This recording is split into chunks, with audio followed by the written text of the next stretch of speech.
Et tout de suite, retrouvez les courriers du cœur avec Émilie. Et c'est Émilie qui répond à vos questions. Bonjour à tous, j'espère que vous avez passé une bonne semaine. Alors moi cette semaine je me suis rendu compte d'une chose assez drôle. C'est que quand tu dis aux gens que tu animes une rubrique sur les courriers du cœur, tout le monde a toujours une question à te poser.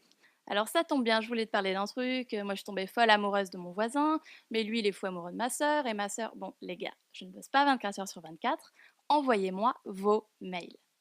C'est fou de voir à quel point on a tous des histoires de cœur et relationnelles dont on a vraiment besoin de parler. Et cette semaine, celle qui a attiré mon attention, c'est l'histoire assez classique du quelqu'un de mon entourage me plaît, est-ce que je dois lui dire? Il y a quelques années, je vous aurais sans doute dit d'attendre d'être sûr de vous, de ne pas prendre le risque de vous faire jeter, parce que bon, l'ego peut en prendre un coup, et que si en plus vous avez des sentiments pour cette personne, ça peut assez vite faire mal.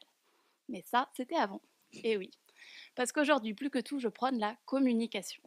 Alors oui, vous allez me dire, c'est plus facile à dire qu'à faire. Mais si je me permets ce conseil aujourd'hui, c'est parce que je l'ai moi-même mis en applique dernièrement. Il y a ce garçon qui me plaît beaucoup. Et avant, j'aurais jamais osé lui dire quoi que ce soit, mais là, j'ai eu besoin d'être honnête avec lui. Alors, je me suis lancée. Je ne suis pas rentrée dans le détail des sentiments que j'ai pour lui, je me suis contentée de lui dire qu'il me plaisait beaucoup et que j'aurais aimé un petit peu plus avec lui. C'était pas la chose la plus facile au monde à faire, mais je me suis vraiment sentie plus libre, plus légère, plus en osmose avec moi-même, plus en paix. Alors soyons honnêtes, hein, il m'a gentiment dit que c'était pas réciproque, mais il a quand même reconnu que mon geste était très courageux. Mais au fond, c'était pas le plus important. Si on ne dit jamais rien, qu'est-ce qu'on risque? On va souffrir inutilement, on va se torturer encore et peut-être passer à côté d'une belle histoire. Ce serait dommage. Tant qu'on se tait, on ne peut jamais savoir ce que la personne ressent.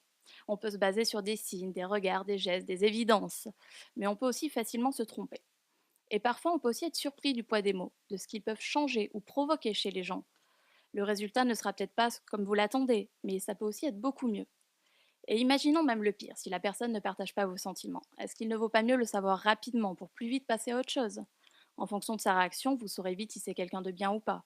Et c'est important avant de trop s'attacher à quelqu'un. Alors je suis assez d'accord que l'espoir qu'on garde tant que rien n'a été dit peut aider à surmonter des choses. Mais quand il est question de sentiments, est-ce que la vérité ne vaut pas mieux qu'un espoir qui peut être faussé? Au final, mon conseil, ce serait celui-ci. Parlez-lui. Ne le faites pas pour attendre sa réponse, mais faites-le avant tout pour vous libérer de vos sentiments. Vous verrez, vous pourrez à nouveau respirer. Et puis qui sait, peut-être qu'il ne vous voit juste pas, on est parfois tellement aveugle à ce qui se passe autour de nous. Voilà, c'est tout pour aujourd'hui et n'hésitez pas à m'écrire. Et oui, écrivez-lui et c'est très très simple, c'est par mail emily.pantouflexplosive@gmail.com.